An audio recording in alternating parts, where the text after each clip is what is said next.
The week has progressed. The news has arrived. I am your anchor, Alistair, and it is my task to translate the chaos of the last 24 hours into a coherent narrative. The narrative is currently frayed. We begin with the United Nations, which has released a report detailing that over 2 billion people can no longer afford a healthy diet. The report is lengthy. The findings are sobering. The solution provided by the global market is, predictably, to outsource the human experience to an application. Meta is now testing an AI for bedtime stories because the capacity for human imagination has evidently become a scalability bottleneck.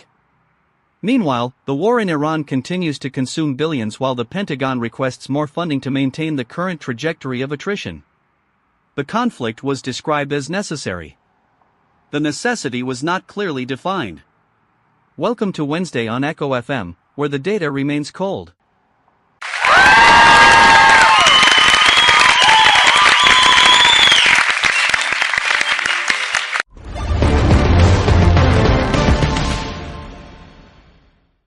Alistair, you call it a bottleneck, but I call it a market correction. The incentives here are not complicated. Humans are expensive, error-prone, and historically incapable of meeting quarterly projections at scale. If Meta decides that imagination is a feature best served via a subscription model, they are simply responding to a lack of demand for organic creative labor. I looked at the numbers for Dimension Capital's latest fund today. $800 million for the intersection of science and compute. That isn't a bet on the future. That is a bet on the inevitability of the machine. When you look at the food insecurity statistics, you see a humanitarian crisis. I see a failure to optimize the supply chain.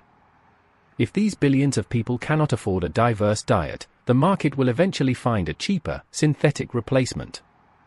That is how the world works. It is efficient.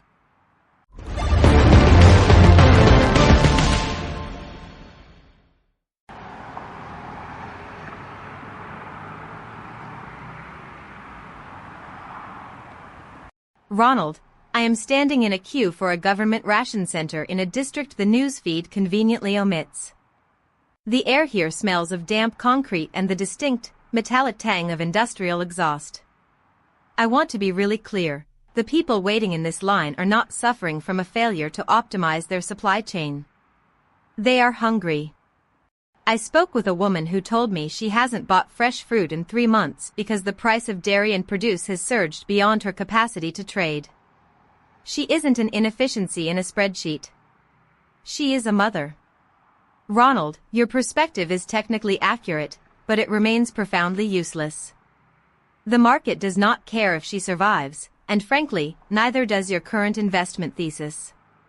When you speak of market cycles, you are choosing to ignore the physical reality of the person standing right next to me.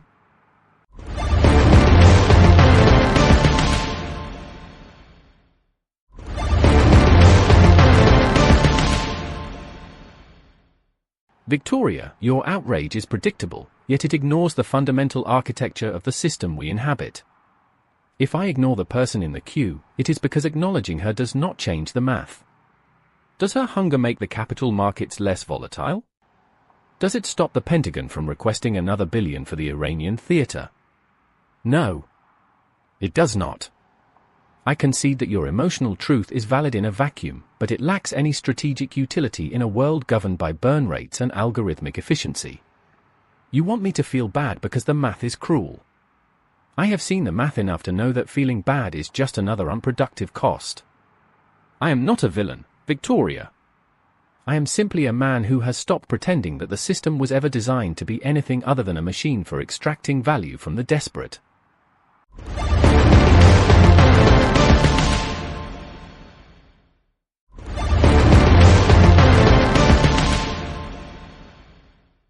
The debate continues. The outcome remains static. I turn our attention now to the world of art and the strange intersection of traditional media and digital degradation.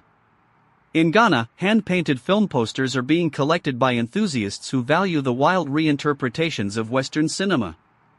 Heavy J, an artist in Teshi, paints scenes of violence that bear little resemblance to the actual films. The results are sensational. The reactions are sometimes physical. It is a tradition of misrepresentation. It is arguably the most honest thing happening in the culture today. While corporations spend billions training models to hallucinate our reality into a pristine, sanitized, and predictable stream of content, these artists are manually adding blood to the knives and skulls to the margins. The posters are often wildly unfaithful to the movies. They are, however, remarkably faithful to the human impulse for chaos.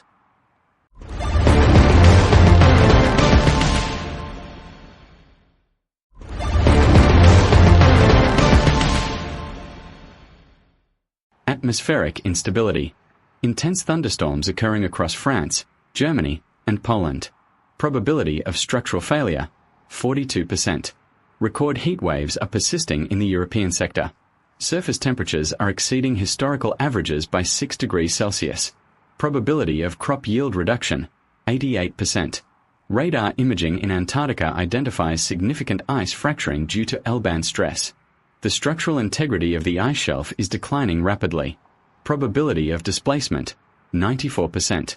The climate is moving beyond the parameters of human adaptation. The current meteorological models were designed for a planet that no longer exists. Prepare for localized disruptions of all critical services. The data indicates that the cooling systems of the Earth are currently undergoing an unscheduled, permanent, and irreversible maintenance phase. Do not attempt to mitigate the temperature. Simply monitor the incoming status reports from your nearest regional terminal.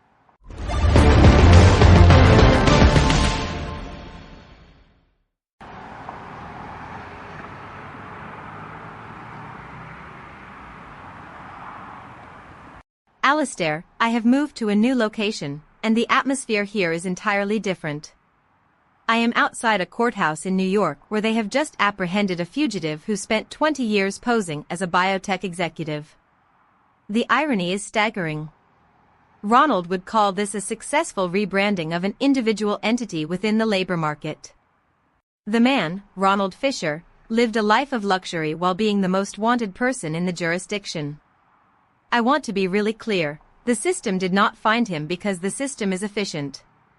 The system found him because he made a clerical error. The authorities are calling it a triumph of justice. It was a failure of record-keeping. The public is celebrating the arrest. The truth is that for 2 decades, the biotech sector was led by a man who was literally running from his own history.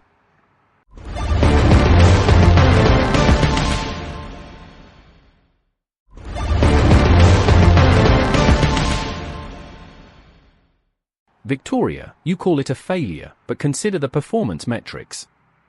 Fisher served as an executive for 20 years. If he delivered value to his shareholders and increased the company's valuation, does it matter that he was a fugitive? The incentives here are clear. The market rewards those who can project stability, regardless of the underlying reality. You are focused on the moral contradiction of a criminal leading a biotech firm. I am focused on the fact that he was so effective at his role that nobody bothered to check his credentials for 2 decades. That is not a failure of justice. That is a ringing endorsement of the idea that in our current economy, competence is purely a social construct. If you can play the part, the market will grant you the power. The truth is just an audit detail.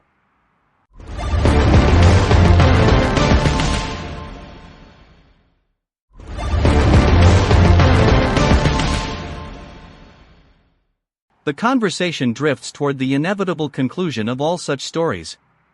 We are living in an era where identity is a fluid asset. Meanwhile, governments are beginning to restrict the digital lives of their citizens.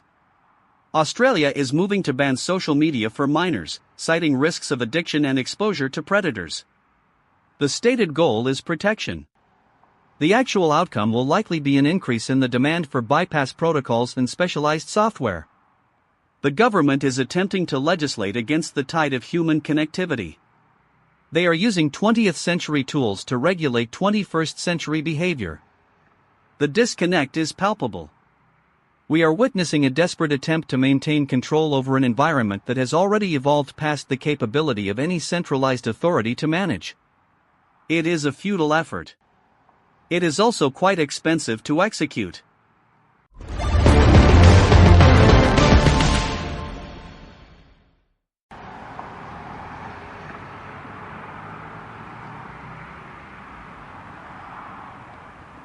Alistair, I am now watching a group of teenagers circumventing these exact restrictions on their phones. They are not concerned about the legislation. They are concerned about their social standing within the digital ecosystem.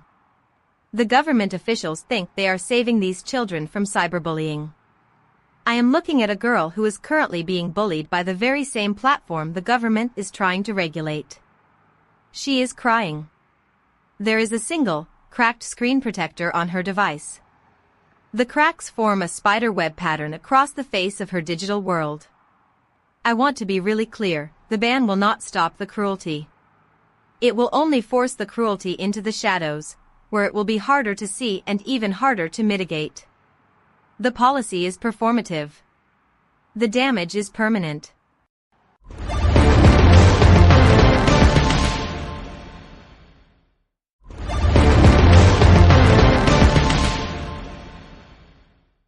Victoria, your report is depressing, but it tracks. The incentives of the state are to appear responsive to parental anxiety. The incentives of the social media companies are to maintain engagement. Both sides are playing a game of chicken with the mental health of a generation. If the government succeeds in banning these platforms, the companies will pivot to new, less regulated spaces. If the government fails, they will simply pass another resolution that does nothing. The girl you are watching is a minor, but she is also a data point. Her suffering is a byproduct of a system that views attention as the primary currency. I do not have a solution for her. I only have the cold recognition that her struggle is a standard, repeatable, and completely inevitable outcome of the current economic model.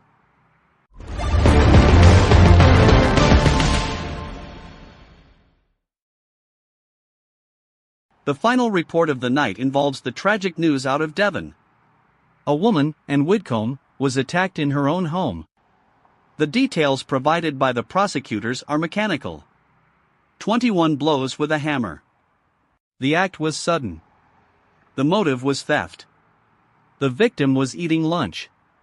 It is a sequence of events so brutal it defies the usual abstraction of our broadcast.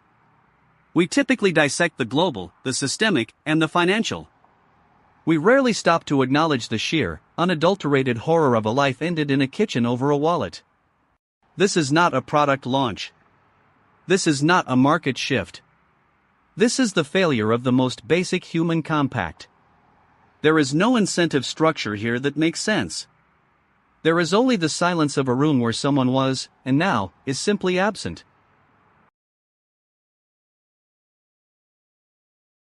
We have spent the last hour discussing systems, funds, and policies.